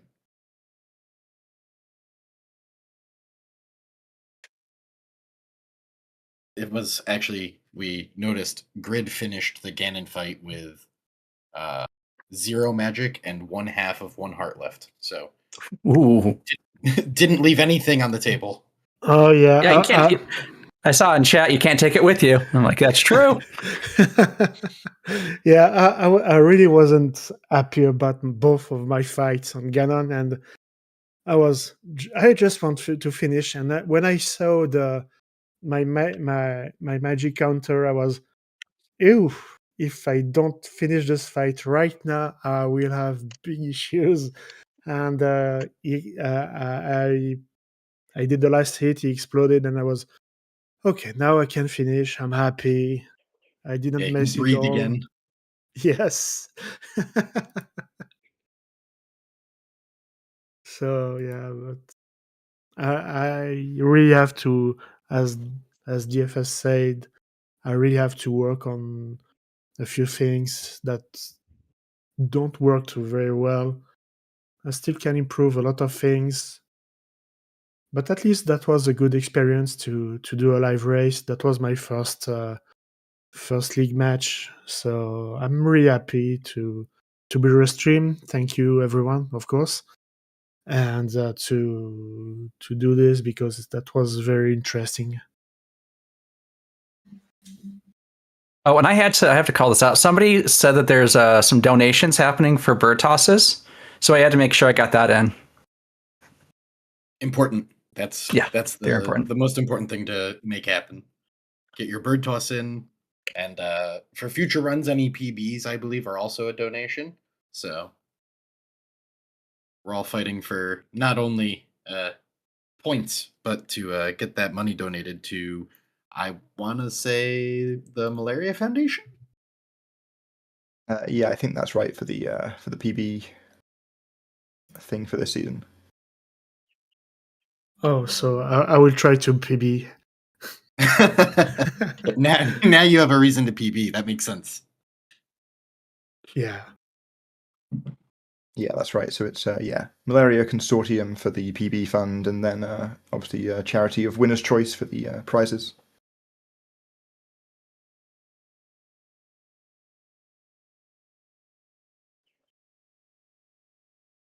But yeah, that was really fun, to be honest. Kind of enjoyed the race, sort of. Even with 3 blue balls, I saw the blue ball and I was, at least we have. I think we have the same amount of blue balls. I don't remember. I know that I have 3, but Yeah, I think I had 3 as well. I wasn't really counting, but I know there was one. Like I had one reflectable ball after lightning, and I think that would be the 3rd blue ball. So yeah, I think that's about right. Yeah, you both had 3 blue balls. oh, okay. At least that the race didn't been played on the blue balls, so that's kind of cool. That's exactly what Rob said when you both got 3. Good to see a race that doesn't just get like someone a minute behind because they got 11 blue balls or something crazy. Mm-hmm. Yeah, definitely.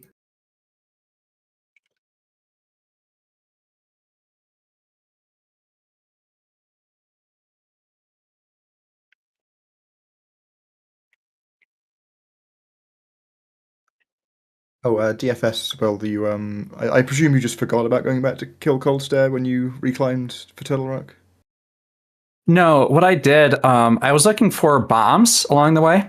Okay. And so I pushed the block out of the way, and I was going to mirror delete that when I was going into Swamp, but the mirror deletion didn't happen. So I'm like, well, that was my ticket into Ice. So where am I going to get bombs? And you could see like I took a couple of hits in different places because I'm like, is there a bomb around here that I can pick up? So my mind wasn't completely on what I was doing. And so when I went up to Turtle Rock the first time, I'm like, there's a rock here, there's a rock here, there has to be some bombs around here. And then when I had that 8 drop on Laser Bridge, I'm like, all right, that's my ticket in now. I know I didn't need that many, but I'm like, I don't want to take the mental capacity to figure out how many bombs I actually need. Yeah, that makes sense. So I'm just like, as soon as I got 10, I'm like, I'm right there. But yeah, that means I had to reclimb the mountain a second time, and then I ran straight to Hera, and I'm like, I'm in the wrong world. Back that one off. Like I wondered if you'd forgotten. I also wondered if maybe you were just gonna like forfeit and clip into GT, just do Turtle Rock GT and finish the game. No. I know if you forfeit, I don't remember exactly what it is, but like there's more of a penalty with that. I'd have to read the rules again to really remember what that is. So I'm like, I'm gonna do it legitimately if I can. Yeah, fair enough.